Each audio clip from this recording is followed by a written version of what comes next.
Go ahead and we'll go ahead and get started. Brian, you want to start us off with procedures? Yes, sir. Thank you, Roland. This is Brian Yates with Schwartz, Page and Harding, and welcome to the Montgomery County MUD number 67 Board of Directors meeting for Wednesday, June the 16th, 2021. As in prior meetings, I will briefly go through the remote meeting procedures and then perform a roll call. So to begin with, I need to remind everyone the meeting is being recorded as required by the Texas Open Meetings Act. Second, please remember to state your name before you speak, including the making of any motions. When you're not speaking, please be sure to mute your line. Third, we will continue the practice of having a roll call to vote on each motion. After a motion has been made and seconded, please wait until you hear your name called and then respond with a verbal aye, a nay, or an abstention. Finally, we need to identify each person who's joining the meeting remotely today so that we can accurately reflect the attendance in the minutes of the meeting. I'll perform a roll call for the board members, followed by staff and consultants. When you hear your name or your company called, please respond by indicating that you're present in the meeting. Likewise, if you need to leave the meeting before it adjourns, please announce that you're doing so before you disconnect. Once I've completed the roll call for directors, staff, and consultants, I'll ask for any members of the public to identify themselves for the record. So starting with our board of directors, Roland Johnson. Present. Larry Copeland. Is Larry in the meeting? I do not hear that Larry is present, so I'll mark him as absent. Alan Fritzke.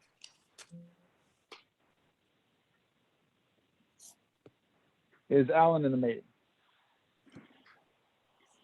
Yes, he is, but he's muted. Alan, are you there? Yes. Okay, gotcha. Paul Martin. Present. Alton Wicker. Present. Okay, we do have a quorum of our board present, so we will move on to the roll call for Woodlands Water staff. Jim Stinson. Present. Mike Mooney. Present. Maureen Bourgeois. I'm here. Shelley Lawson Kennedy. Here. And Jeannie Scott is at CLE today. Do we have any other members from Woodlands Water in the meeting? Larry Copeland has joined. Okay. Larry, you there? I'm here, present. Okay, very good. We'll move on to Sandy Center River Authority staff. Ron Kelling. Present. Ed Shackelford. Present. Chris Meeks. Present. Matt Corley. Present. Anyone else from the River Authority in the meeting? No, sir. Okay, we'll move on to MUD 67 consultants. Do we have any MUD 67 consultants in the meeting? Jim Bartholomew with R.W. Baird. Okay. Any other district consultants in the meeting? All right, we will move on to members of the public. Do we have any members of the public present in the meeting? We need to identify you for the record as well. Yes, this is Jonathan Quander with ExxonMobil, and we have 2 or 3 other representatives from ExxonMobil. Yeah, this is Emily Russell with ExxonMobil. Laurel Porto, ExxonMobil. Danish Banner, ExxonMobil.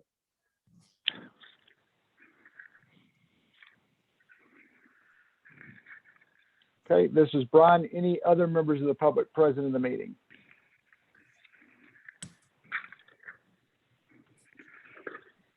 Maureen, does that cover everyone who appears to be logged into the meeting? Everybody's accounted for. Okay, then I'll go ahead and complete the roll call and hand it back over to you, Roland, to begin the agenda. Thank you. Okay, thank you, Brian. Number 2, receive comments from the public. I know we have several members from Exxon joining us today. We'll get to them in just a minute. Number 3, consider an act on request for adjustments to or relief from specific charges imposed by the district. Mike, do you have anything? This is Mike. Unfortunately, I do have one for you all this month. Okay. This is Linda Maglin at 28 East North Castle Circle. It's a unexplained usage that spans 2 billing periods. First billing period is for March of 2021, her gallons in question is 188,000. Her average is 6, and her adjustment would be 182,000, which would be a credit to her account of $1,067.37. So it's over my threshold of $1,000. Her usage is back to normal. It's down to 3,000 gallons a month. For whatever reason, she hit 188,000 that month, and it truly does meet the requirements for unexplained. The next bill it trickled over to the next bill, to the next month, where the gallons were 108,000, and her average for that month, for April, is 7,000. So her adjustment would be 101,000, and it would be a total refund of $287.35. So it does meet the requirements for a one-time unexplained usage. Like I said, her usage is back down for May to 3,000 gallons a month. We're recommending approval based on the unexplained usage criteria. This is Paul Martin. Was any explanation given? Did someone go out and inspect and help her determine whether she had a slow leaker or bursted pipe or what? No, there was no obvious leaks. There was no broken pipe. There was no evidence of any plumbing repairs outside. If she did something inside, we're not aware of it. And like I said, her usage for May now is back down to 3,000 gallons. Mike, is she a longtime customer, and do we have any other longer term records on her usage? Yes, what we do, she is a long-term customer. What we do is we go back 3 years to get her average for the months in question. And like I said, her average for March was 6,000. For April was 7,000. So 188 and 108 are obviously way unusual for her usage. There really is no explanation that we have. Okay. Any other questions in this regard? This is Alan. Does she have a new meter? She does have a new meter. However, it was put in after the leak, after the unexplained portion of her bill. She does Okay. have a new meter now, yes. Any other questions? If not, do we have a motion to approve the adjustment? So move. In a second. A second, Alan. Okay, roll call vote. Alan, Aye. Alton, Aye. Larry, Aye. Paul, Aye. and this is Roland. Aye. Okay, consent agenda. Are there any items that a director would like removed from the consent agenda for discussion?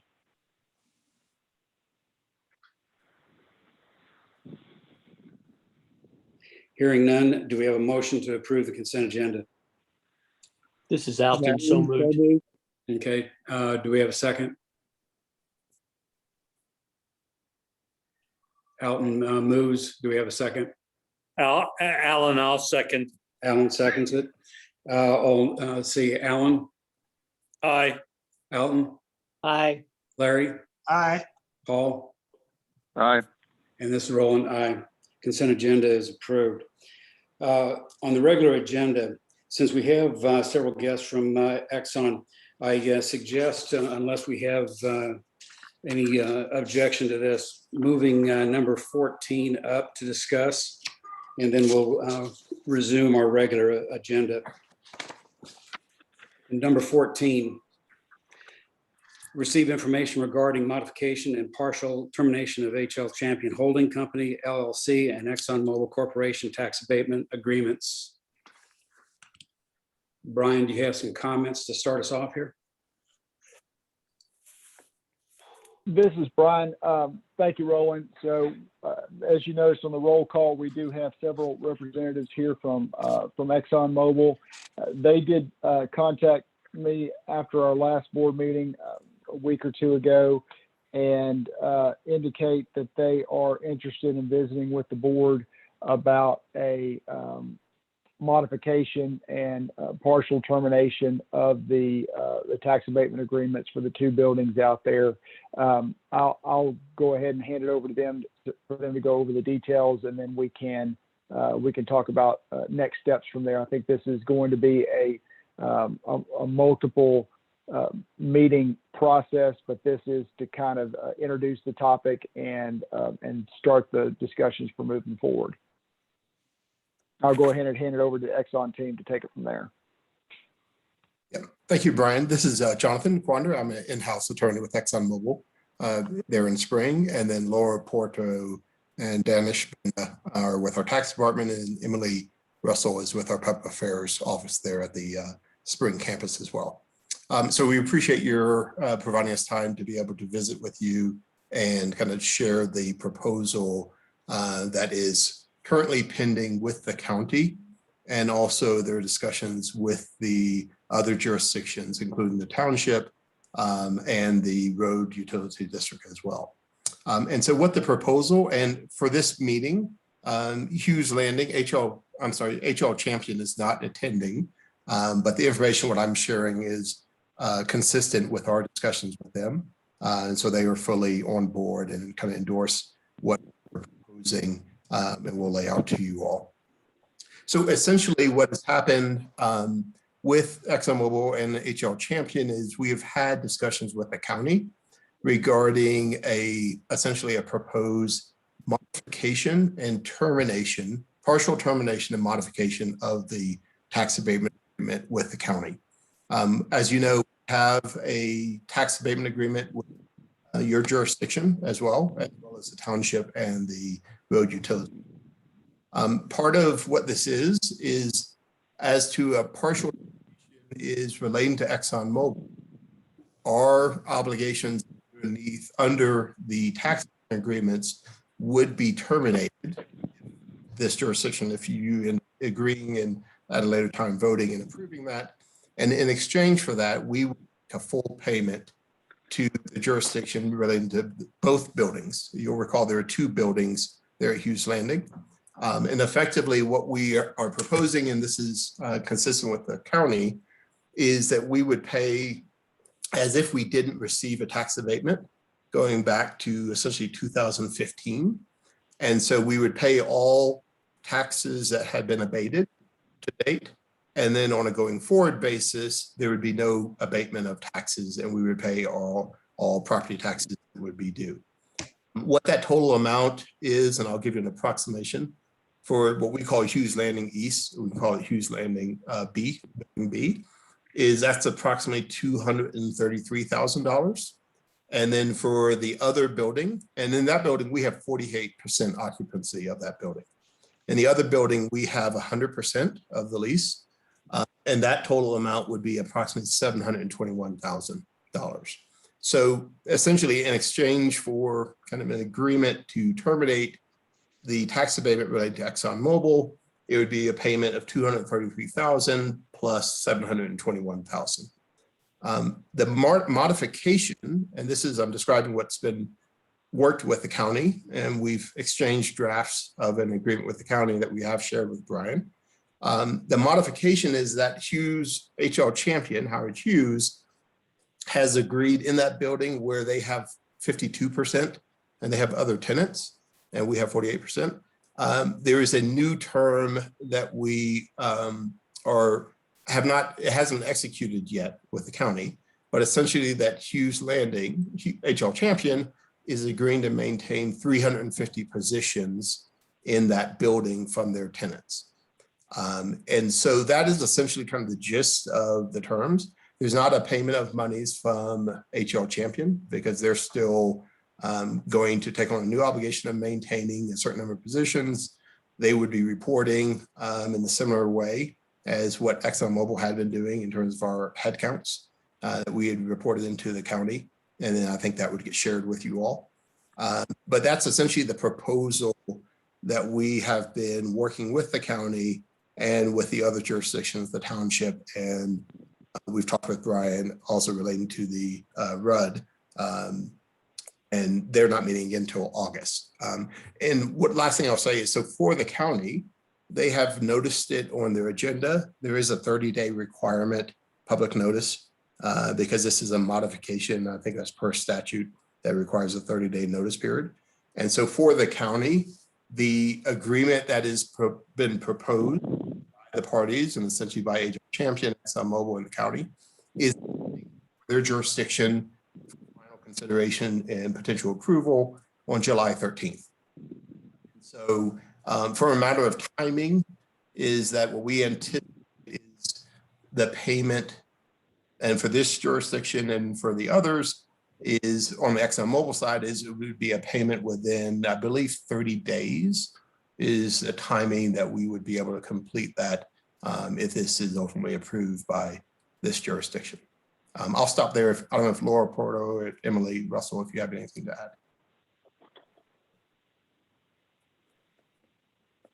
add. This is Laura. I thank you, Jonathan. I think you cover all the main points.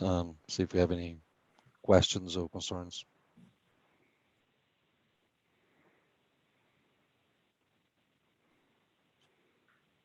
Jonathan, you mentioned the tax repayment of 200 and 700 roughly. Is that for just this jurisdiction, or are you talking about the total abatement? No, that's for your jurisdiction. Okay. For the other jurisdictions, there are different amounts.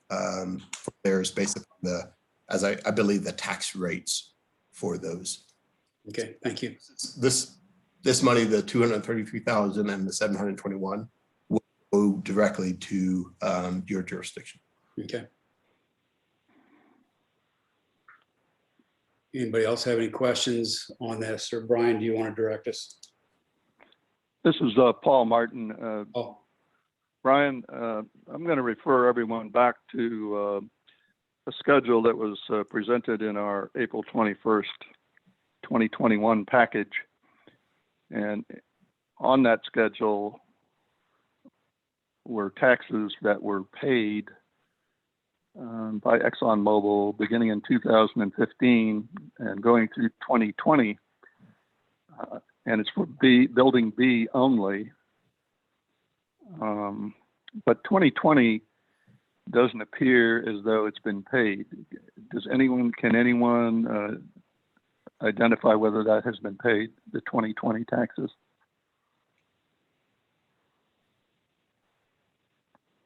I guess the question, are you referencing, because there is abated taxes? So we do have some of our tax folks on board and Danish in terms of any payments that we made. I think part of it with our receiving the abatement is that we have not paid taxes pursuant to the abatement agreement with the jurisdiction. So the 2020 amount should be included on this 200 on this total amount, so almost $1 million a week. Right. Yeah, this is Brian. That's correct. That there wouldn't have been a tax payment for the bill that would have been due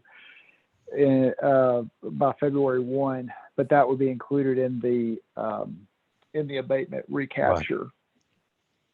That's correct. Yeah, correct. And so for the year, it's Paul Martin again. So for the year 2021, is there no acknowledgement to any funds, any taxes that would have been abated in that year or in this year? So for the year 2021, which would be due, they're still going through the valuation process now. Those taxes will be due in January of 2022, and we would pay those in full. There'll be no abatement. Okay. Yeah.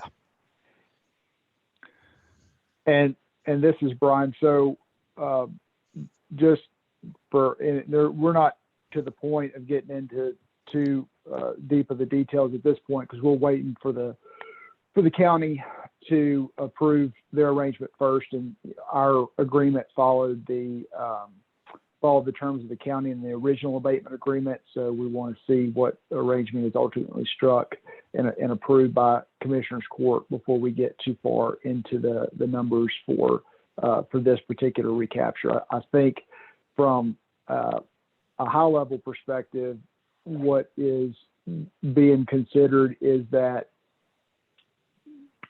Howard Hughes would take over the abatement. It's my understanding with the county arrangement, what they're talking about, not yet approved, would have the Howard Hughes taking over the abatement on building B, since they occupy a little over half of it. They would take it over at a reduced head count for the remaining, I think it's 2 years of that building's abatement. But building A that abatement agreement would completely terminate, and taxes would be due beginning in, we have recapture through 20, and then taxes would be due beginning in 21 for that building. But abatement would be in place for building B for the remaining, I think it's 2 years of that agreement.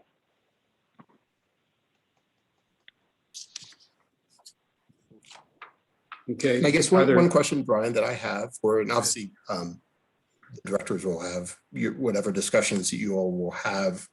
I guess we do have a question regarding the timing, subject to kind of your jurisdiction's interests and in pursuing this and working to resolve this. Would it be that you would be looking towards August, meaning the county would complete everything by the July 13th, and then you would move forward, or would you anticipate potentially moving forward in July as well?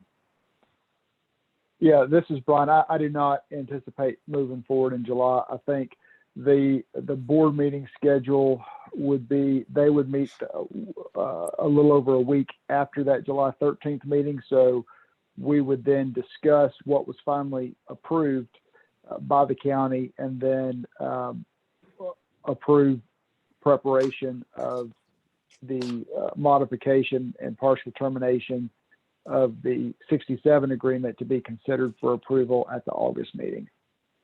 Okay, thank you. And this is Emily Russell with Public Affairs. What are the dates of the July and August meetings?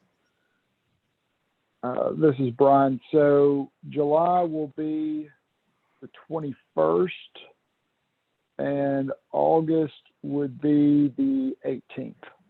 Okay, thank you. Yeah, thank you.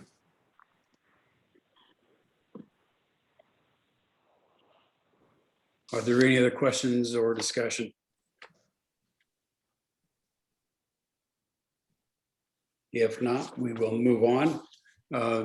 Folks from Exxon, we appreciate your attendance and explanation, and I guess we'll be carrying this on in future meetings. Okay, thank you. Okay. Yeah, Thanks, I think folks. we're all going to drop off. Thank you. Okay, we'll then return to the regular agenda. Number 9, receive the Sanjak division report. Good afternoon, directors. This is Matt Corley. Page 16 of y'all's packet should be the Woodlands Monthly Operations Report. I'd like to highlight the fiscal year to date surface water, groundwater ratio, blend ratio. That's currently 49% groundwater to 51% surface water. Also like to highlight that there were no permit violations for the month of May. I'm happy to answer any other questions about the report. If there are no questions, I know Ron Kelling wanted to make a few comments. Yes, we appreciate everybody's participation who did in providing written comments to Lone Star Groundwater Conservation District on the proposed TFCs, participating in the public hearing that was about a week or so ago. There was about 12.5 folks from the Woodlands. Actually, the only people in the audience physically there were primarily from the Woodlands. We had, I think, about 12 speakers. So the next step is that they will continue to collect written comments through July 19th. So if you haven't had a chance to do so, we would urge you to do so. Vote by GMA 14 on the DFCs is scheduled for October the 16th. We understand that meeting probably is going to be moved. We don't know to what date, if it's going to be earlier or later. But once we find that out, we will let y'all know. And again, we thank you for your participation in this. Any questions? Any questions for Ron? Thank you. Good. Thanks, Ron. Number 10, receive and discuss the San Jac Woodlands Division budget. This is Chris Meeks. This item's on the agenda in case any director has any questions on the budget. I don't have anything really to add or give. Okay. This is Paul Martin. I do have a couple questions. Where do we stand? I keep hearing about these budget amendments or budget updates that are on the Google Drive, but what I see, what I've been given are items that have already been distributed. Where are we, Chris? Are we at a 5% increase still on the wholesale and wholesale water and sewer rates? Yes, sir. This is Chris Meeks. The changes within inside the budget did not actually change the rate increase. It's still projected at 5% water, 5% sewer. And okay, yeah, go ahead. I was just going to say, I've emailed Jim the revised budget, and maybe Shelley can point out where it is on the Google Drive. I'm not entirely sure, but I'll send it back to him just to make sure it is. Okay, I recall a meeting that the audit committee had with San Jacinto River Authority regarding this subject. And one of the action items that I thought came out of that meeting was that there was going to be an attempt to see what the effect would be if there were a 4% wholesale water and sewer rate increase. I haven't heard any discussion or seen anything in that regard. So we did look into that. And so basically, the ways to reduce the budget increase is either delay stuff in the budget, go throughout the budget and remove items and just push them off to another year. To use bond funds, which we've looked into, and there's no projects in the O&M budget that we found that would be capital and bond fundable. And then the third option, it roughly every 1% increase is about $200,000. So to go from a 5% to a 4% increase, we would have to find a revenue source for the other 200,000 if we did not want to delay any projects in the budget. One of those options could be to use some of the funds in the R&R budget that's allocated for future projects. We could use some of those funds to reduce, let's say 200,000 to reduce the 5% to a 4% increase. Well, before continuing that discussion or either dropping it or continuing it, I'd like to follow up with what is the current GRP proposed rate for next year's budget? So the blended rate the GRP rate has been approved by the GRP Review Committee as well as the River Authority Board at the blended rate of $3.03 to the MUDs. Which is and what was it before the committee made their reduction? It was $3.07. It was a 4-cent reduction. 307 was okay. So the 303 blended rate, and we're at 288 now. Is that correct? Correct. So that's a 5.2% increase. So what our customers are going to see is, or what the MUDs are going to see, I should say, is a 5.2% increase in the GRP. And of course, if we follow our prior practices, that would be passed on to the customer. And then secondly, there would be a 5% increase in the wholesale water and sewer rates. And then it'd be up to each MUD whether they want to pass some or all of that on to, or any of it, on to the customers. Does that pretty well summarize it? Yes, sir.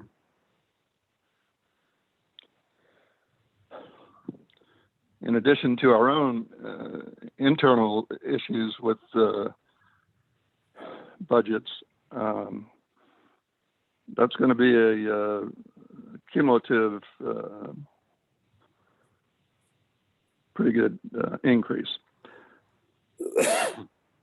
What's the projected effect on the GRP customers with the 5.2% increase? Or it wouldn't be a 5.2, I guess would depend upon what they use as a blended rate. That is correct. Most of the other entities actually, correct me if I'm wrong or Matt or Ed, But all the other entities except for Woodlands Water, they add an additional administrative fee on top of their fee. So it varies from entity to entity. Correct. This is Ron Kelly, and some famous GRP participants already charge a rate that is greater than what the new proposed rate will be charged by the SGRA. Okay, well, thank you for that explanation. But I guess what I'm most concerned about is what's the effect on their projected participation in this organization, the GRP organization. Ron, you want to take a part of that? Or? We have not received any indication that anybody's participation will change from what it currently is. Okay, fair enough. I mean, but there's always tomorrow. I understand. All right. Well, thank you for that. And back to you, Chris. I had asked a question. I believe it was in this board meeting. I don't know if it was a month ago or 2 months ago, but there were several FTE increases, annual increases, which of course results in additional dollars being charged to the Woodlands division. And I had asked for some kind of written detail about how each of these changes occurred. In other words, was it because of some study? Was it because of some data? What caused it? And I haven't seen that. Okay, I know I emailed that to Jim roughly a month ago, and Jim, I believe a couple of weeks ago you sent that to Director Martin. Yeah, it was essentially a spreadsheet looking document. Paul, did you not get that? I did not. And if it came by windmail, I can't open that. But I am very sorry. We'll make sure you get it. All right, thank you. I do have it available if you'd like me to share my screen and kind of walk through it a little bit. I can't see anything. I'm on telephone only. I don't know if the others would care to look at it, but. Go ahead, Jim. We'll make sure we get it sent to all MUD 67 directors and that verify that you received it. Thank you.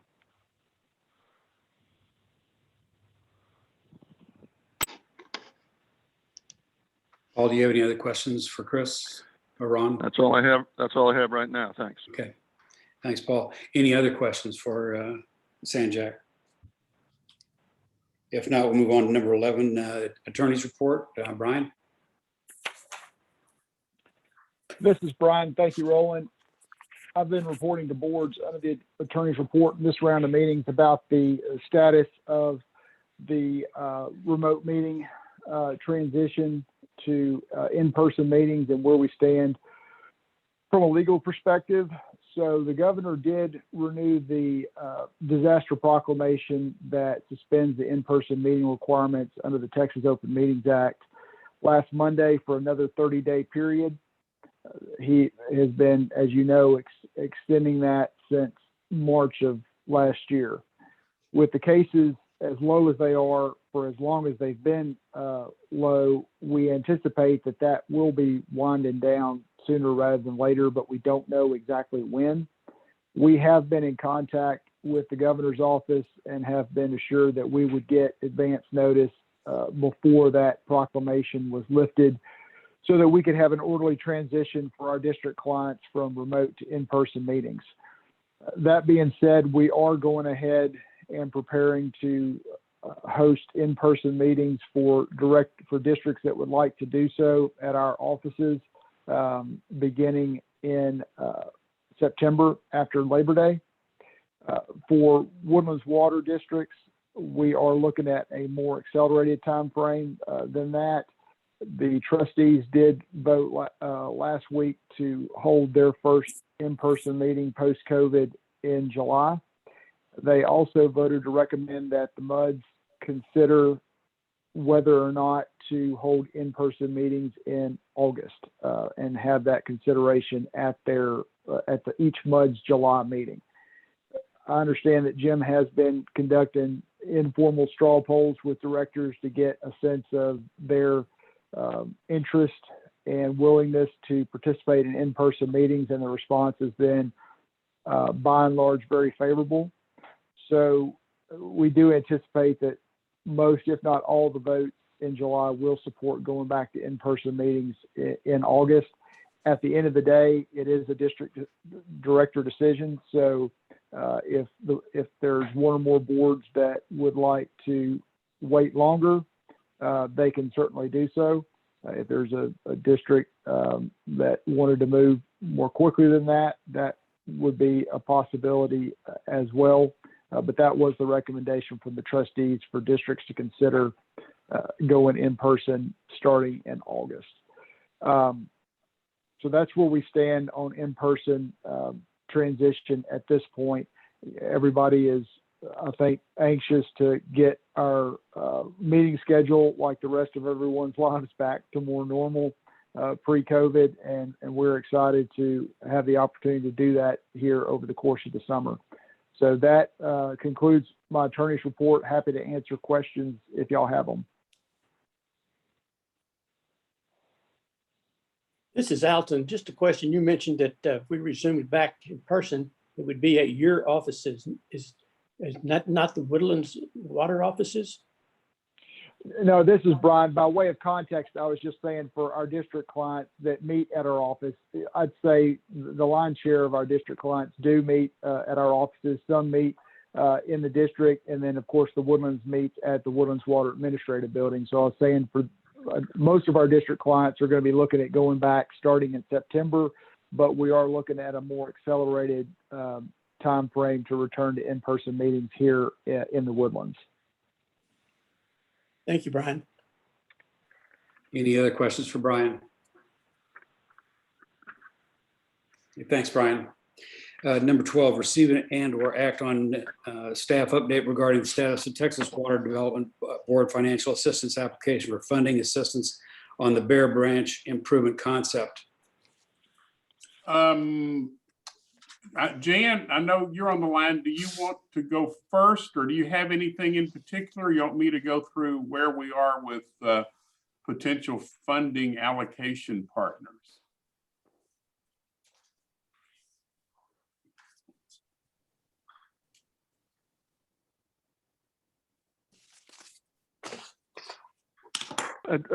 Jim, this is Paul Martin. I'd like to make a suggestion, if I may, please. I would like to see us talk about the cost-sharing arrangements first, because that may result in the fact that maybe we only have to do one bond sale at MUD 67 level, if I'm understanding this concept correctly. Okay, I'm going to share my screen and bring up, well, first of all, let me bring this up. You may have received this, should have received this document earlier this week. We're looking at defining this project as having two benefits. Can y'all see my screen okay? Yes. Okay. Yeah. There's a commerce and mobility benefit that would be shared by these MUDs, and then a drainage benefit that would be shared by these MUDs. And I'm going to talk first about the drainage benefit. Can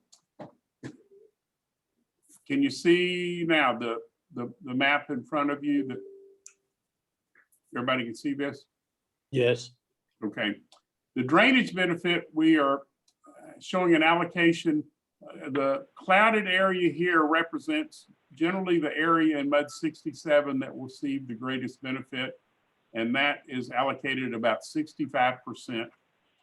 Down here, MUD 47 along the south side of Bear Branch, up this natural man-made drainage channel here, would be allocated about 25% of the drainage benefit, and then MUD 7 homes along here and a very small few homes here at this cul-de-sac allocated about 10%. These are based on the number of homes and the areas that are getting the benefit. It's a judgment call. It's not a precise calculation, but I think it's reasonable, and it makes sense to me and a number of other folks that I have visited with. Now I'm going to bring up another screen. This would be the commerce and mobility benefit shared by all the MUDs that are draining into Bear Branch. Here is the Bear Branch Creek, the Bear Branch Reservoir. This would be Kirkendall Road here. Coming further downstream, we get to Gosling here. And this shows the different MUDs that drain into Bear Branch and drain into the Panther Branch drainage basin. And if you take their ratio of the acreage going into Bear Branch and Panther Branch, based on all of these MUDs, then you go back to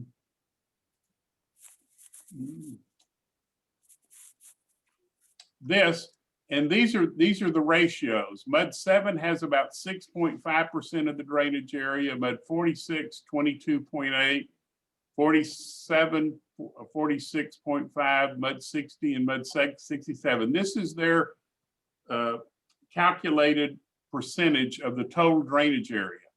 Metro Center MUD on Monday agreed to contribute $1 million from a commerce and mobility benefit, not based on drainage area, just based on the fact that they recognize keeping Research Forest Drive open, where it has been closed many times, going back to Allison and even before, has a commerce and mobility benefit for the Central Business District, for the Metro Center area. So they would contribute $1 million. So all of these percentages are really based on a $2 million commerce and mobility benefit allocation. Metro 1 million. So the ratio of each of these is based on their percentage of 2 million. So if you take all of these ratios and percentages and transfer it over, this would be what we think could be a reasonable allocation for this project that's estimated at $10 million. MUD 67s would be about 4.9 million.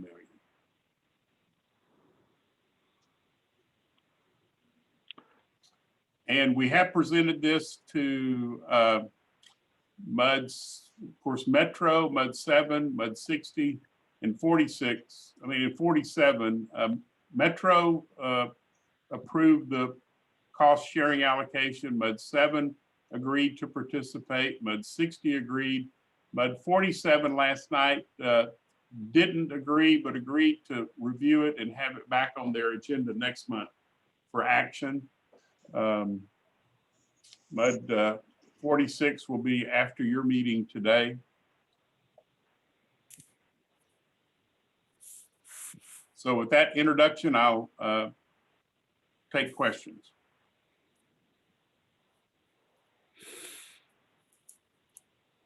Any questions for Jim?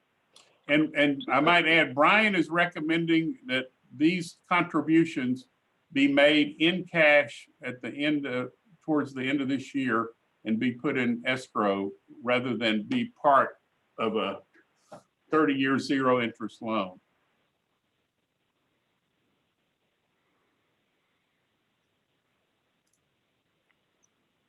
Okay, I'm not quite sure what you're saying there. We are still the lendee to the water board. So we're the ones that are going to be responsible for making the total payment, correct? This is Brian. So right now what's been approved is a loan of up to $10 million allocated between a property tax bond issue and a water and sewer revenue tax bond issue. And then grant funds we did confirm through through LJA that the grant amount is not a flat amount. It's a function, it's a percentage function of, I think, 10%, Jim, of what the actual loan balance is, or what the loan amount is. So what we have been working towards based on direction from this board has been to seek contribution from other participants in whatever form they may come, whether it's MUDs or county or township or whomever, and have that contribution be at least half of the cost of this project. And if that was the case, then MUD 67 would actually only issue bonds at that 0% rate for that portion that was attributable to 67. So in round numbers, let's say 5 million. So instead of issuing a $10 million bond or combination of bonds to equal $10 million of debt, you would only issue 5. And then the other 5 would come from the other participants, and to provide for the most security for 67, those districts would not just have a contractual obligation to pay those funds periodically over a period of time during the construction of the project, but would actually put that money in escrow in cash up front, and then pursuant to an interlocal agreement, and also pursuant to that interlocal agreement, 67 would issue its bonds through the Texas Water Development Board, and then put the proceeds of those bonds into that escrow account as well. And then 67 would essentially be the project administrator and would be responsible for designing, bidding, and letting the contract and paying for the costs associated with the project out of that escrow. And at the end, of course, you'd have a final accounting and a true up and all that good stuff. But that's the overall structure. Okay, got it. Any Now, other questions? just- Go ahead, Brian. Just to kind of close the loop on the grant piece, what that structure will do is, it obviously reduces risk and debt for 67, but it does reduce the grant number. According to LJA, that would cut the grant number. If it was a $10 million project and there was a $5 million bond, would cut the grant to around $500,000 instead of $1 million. So there is a cost associated with the reduction in risk and the reduction of debt for 67, but it's our understanding from this board that is the preference, to reduce the responsibility of 67 to be more in line with your estimated benefit as a result of this project. This is Paul Martin.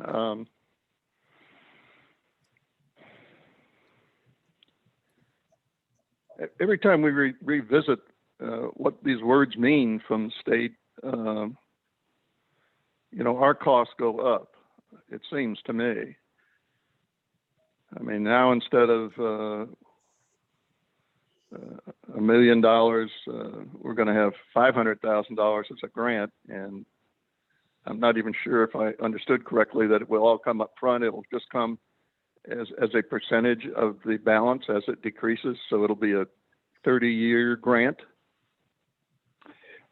This is Brian. No, I don't want to get too far out in speaking about the details of that. That's more LJA who handled the grant application itself. But I don't believe it's a amortized grant amount. I think it's just based on the total project cost and how much is debt financed. So the timing of that, I don't believe, is spread out over the 30-year term. I think that's just as a function of how much is bond financed, but would be contributed earlier to to be able to aid in the construction process. But we would need to confirm the exact timing of the receipt of those grant proceeds with LJA.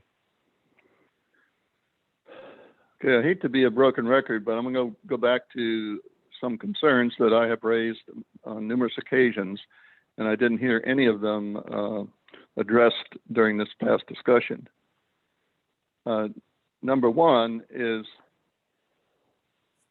who retains responsibility for overruns on the overall package or overall project. I understand it's going to be our responsibility in the end. The question is, is that going to be shared by others?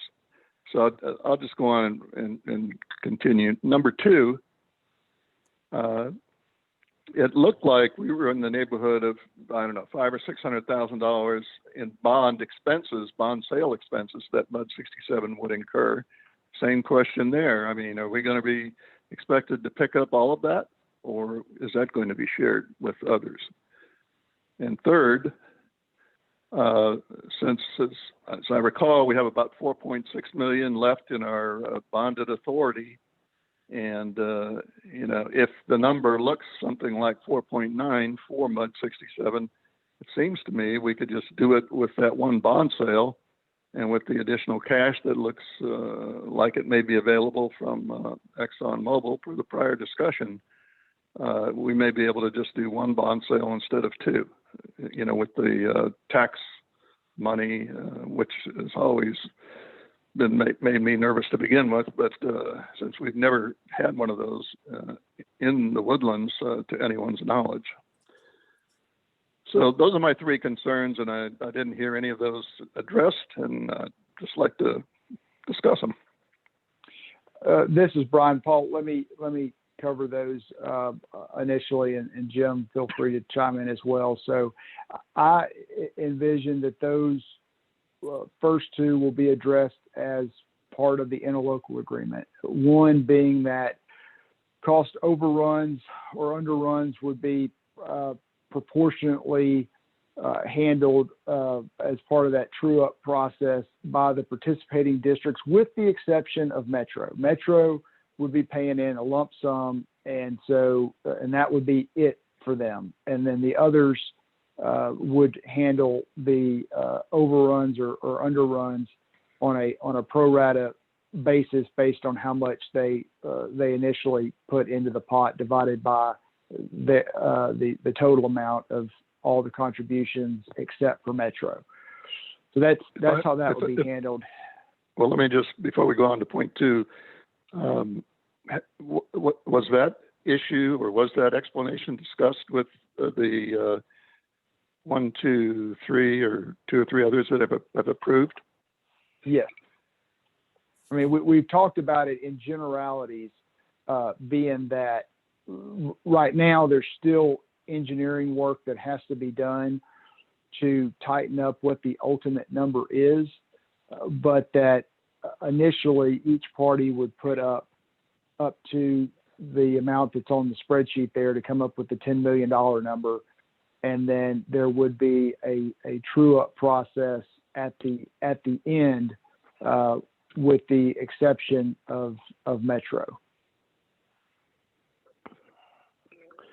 Well, let me just say, on behalf of Metro, I say thank you, because that looked like just well, I don't know what their rationale, but I'm pleasantly surprised by that action. So as to item number 2, the issuance expenses would be included in the project cost of the project. So if it's $10 million, that would be part of the $10 million number, whatever it would be. So we would have a definition for project costs that would be design, engineering, and then also the bond issuance related expenses for the project. Now, and that would be in the interlocal agreement as well. So I'll ask the same question. Was that concept? No, this is Put- Brian. No, put we forth. did not. We're trying to talk, generally about, okay, this is the project and this is the participation we Okay. need to make this project happen. I mean, those are, and I think probably smaller points that we can deal with if we have. Right now, we just got to figure out if we have a deal. Frankly, Right. do we Okay. have participants to make this viable? All right. Thank you for going through that. Appreciate it. Yep. Brian, this Roland, a question, maybe this is for Jim, but as of last month, the county was not likely to participate. I think that Commissioner Nowak had some reservations. The county engineer certainly had some reservations, but where are we with the township and their participation? I would expect, depending on how your MUD meeting goes and MUD 46 goes, that at that point it would be appropriate to reach out to the township. Okay. Any other questions for Jim or Brian on this? If not, I guess we have no action to take. This is just mostly information and discussion, correct? This is Brian. That's correct. And Paul, what was the third thing? Do we need to cover one more thing on your questions? Well, it just seemed logical to me that we might get away with one bond sale instead of. Oh, yeah. And that's correct. I think the total par amount that y'all have remaining is over 5 million. So if we were in this 5 million range, then yes, we would just be doing a single property tax backed bond. There would be no revenue bond. Good. Yes, that would make me much more comfortable. Yep. Okay. Jan, do you have anything that you want to weigh in on? No, I think Brian covered it. This is kind of one step at a time, and I hear all your concerns. We will have all the answers as we move down the road. Okay. Thank you, Jan. If there's no other questions, we'll move on to 13, receive and act on staff information regarding the upcoming MCAD Board of Directors election for the term of office January 1st of 22 through December of 2024. This is the MUD's opportunity to select a candidate to be on the ballot. Metro Center MUD on Monday put forth or adopted a resolution with Arthur Bredehoff to be the candidate. Unless you have another candidate you would like to put on that resolution, we would recommend that you pass the resolution supporting Arthur Bredehoff.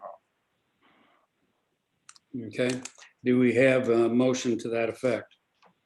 It's Paul Martin. I move we put Arthur Bredehoff on the ballot.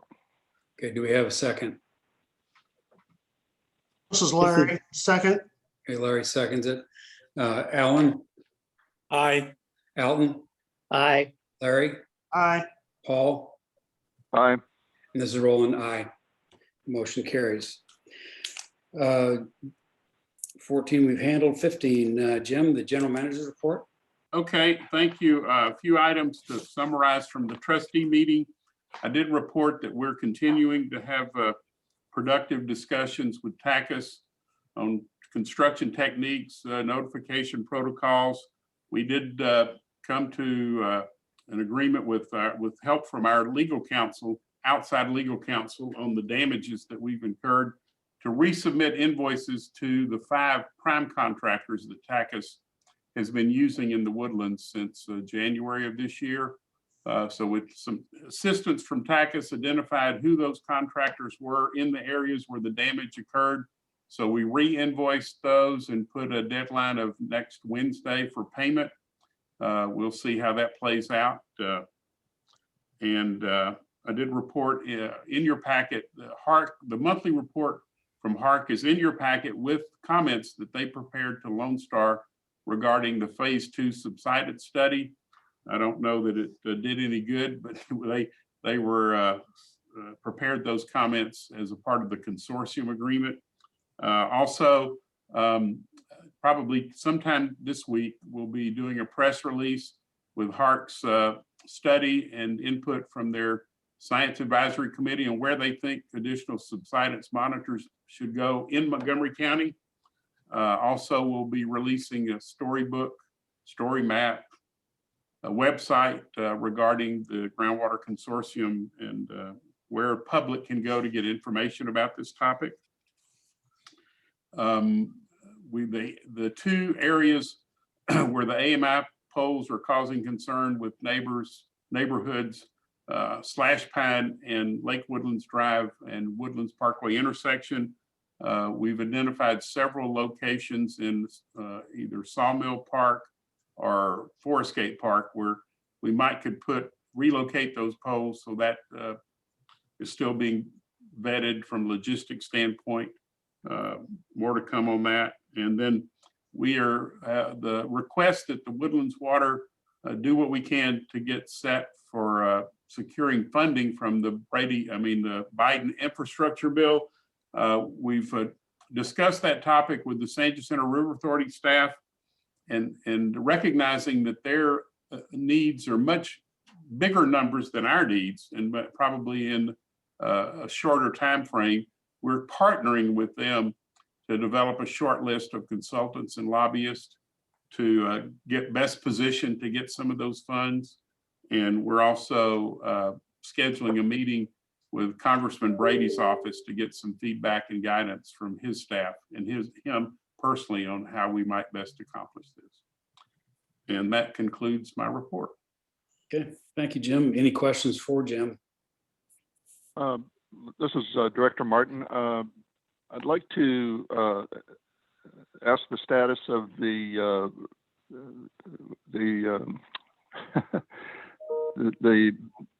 notice that we put out for the employees to acknowledge their service, and what's the status and what's the reception? The proclamation has been executed and delivered to all employees today with a notice of their one-time bonus, and very, very well received. Thank you. Any other questions for Jim? And we'll appreciate it, by the way. Well received and appreciated. Okay, and number 16, the Woodlands Water Trustees Report, Paul. I was going to talk about the proclamation, but that'd be self-serving at this point, and I'm just glad to hear that that it went well, and that it was well received, and it was certainly well deserved. So, and I think Jim's done a good job of covering all the other items, and so we'll march on. Thank you. And now that it's been executed, just so all the directors will get a copy, will be informed, Shelley's going to send out a copy of it to all of our 50 MUD directors this week. Okay, thank you. Any questions for Paul? If not, number 17, discuss any matters for placement on a future agenda. Anybody have anything that they want to see in July or later? This is Larry. I encountered something this morning as a follow-up to Jim's assistance during the freeze, where a lot of people had water problems, water leakage problems. Would it be an opportunity for us to send out a notice to people on how to shut off the water to their residents? There's a lot of people that have absolutely no idea how to do that. And I think that is an excellent idea. And what we need to do is encourage them to find their shut off to their house rather than getting in the meter box and utilizing that to encourage them to use. Most homes have a shut off valve. Just most people unfortunately don't know where it is, but no, that's an excellent suggestion. Well, based on personal experience, they're well hidden.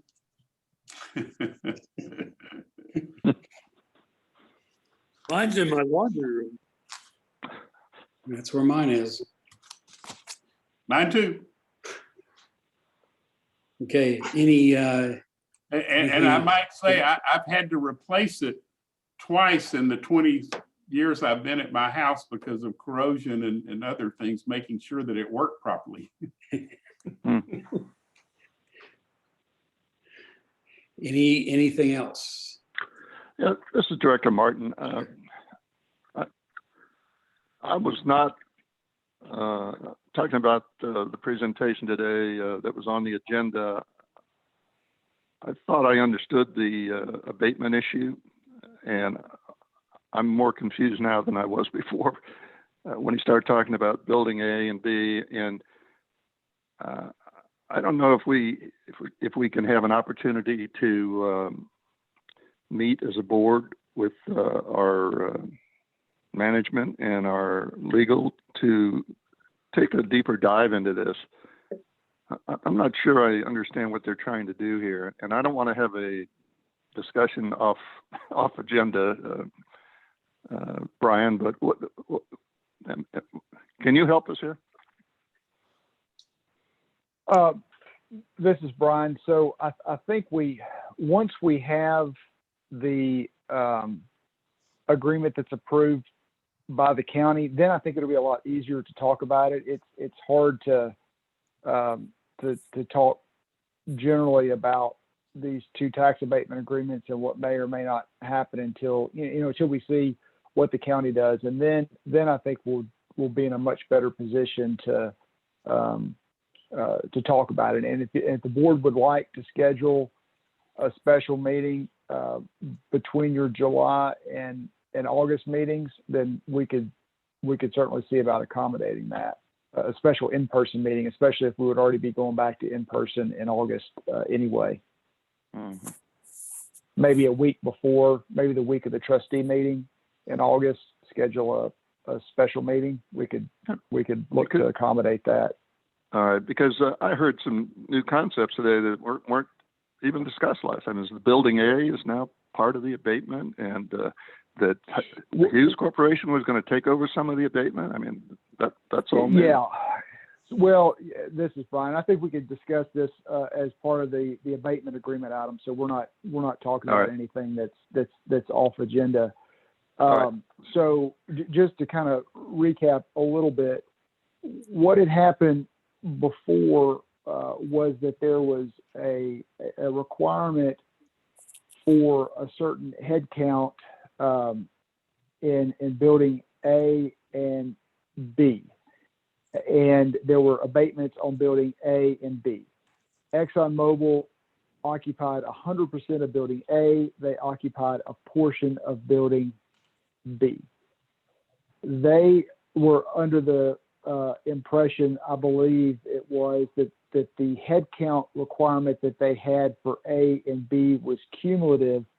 They could have any number of people in either building and be able to stay in compliance.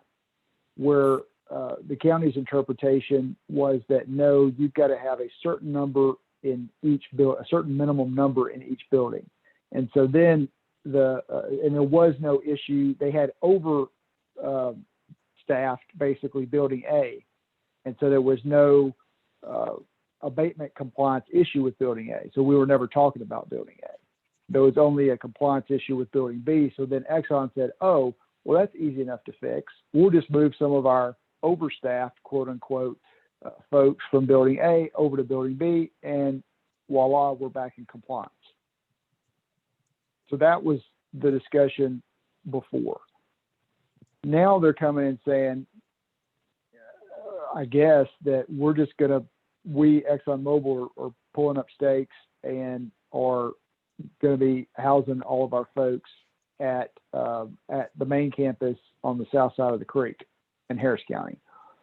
I don't know what the business decision or rationale is for that. That's ExxonMobil's business. But what that means is that you now have a compliance issue with A where there was not one before, and they occupy 100% of that building. So that's why we're talking about a 100% repayment of the abated taxes in A, and then no abatement agreement going forward. It would be terminated and full taxes going forward. Building B is a little bit of a hybrid situation because Howard Hughes occupies, I think 52 or something percent of Building B, and Exxon is 48%.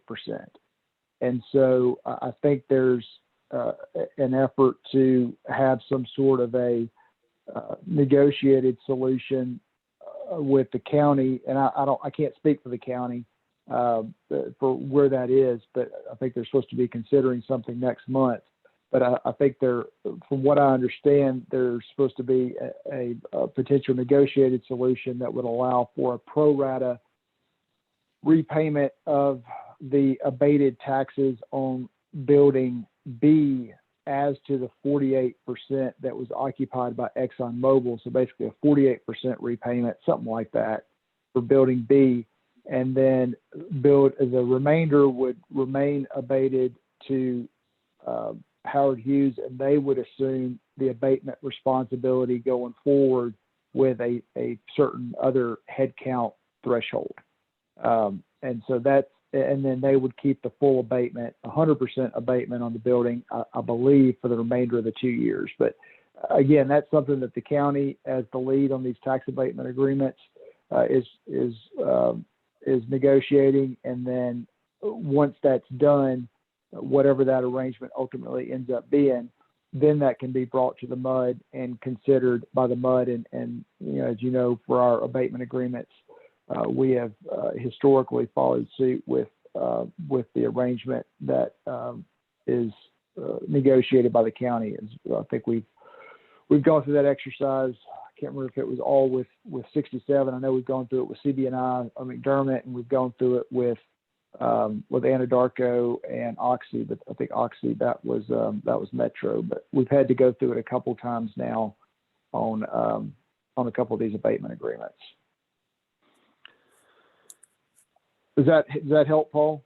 It helps, but again, I'm referring back to well, I'll just stop there because we're getting into the details. But yep. All right, we'll wait. Thank you. Okay, yeah, we can certainly have a special meeting to discuss the ins and outs of this thing. Okay, anything else that needs to go on a future agenda? If not, we stand adjourned. Thank you, everyone. Thank you, Roland. Thank you, Roland. Thank you, Roland. Thanks, everybody.